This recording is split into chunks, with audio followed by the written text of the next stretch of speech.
today's video, I'm going to teach you how to remove the Made in Framer badge from your site. We'll walk through this step by step, and by the end you'll know exactly where to go and what to change so that badge disappears from your published page. First, open your Framer project and go to the specific page where you're seeing the badge. Make sure you're in the project you actually want to edit, not just on the dashboard. Once the page is loaded in the editor, you should see your canvas in the center and your usual Framer interface around it. Now, look towards the upper right corner of the Framer window. You're looking for the settings icon, which is usually represented by a gear or something similar. Click on that settings button. This will open the project settings view where you can control various aspects of your site, including things like the project name, domain, and site description. Once the settings panel is open, find the field labeled site description, or something very close to that.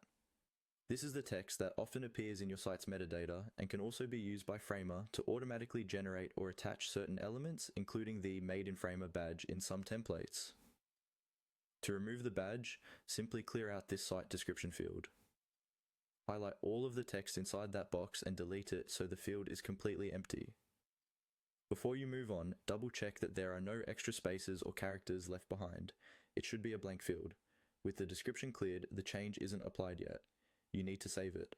Look again toward the bottom or the corner of the settings panel for a button labeled Save. Click on Save to confirm your changes. Framer will process the update, and your project settings will now be stored without that site description. After saving, it's a good idea to preview or republish your site to make sure the badge is actually gone. Open the preview or visit your published URL in a new browser tab.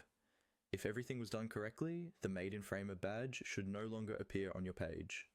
And that's all there is to it. Go to your page, open the project settings from the upper right, delete the site description, and click Save.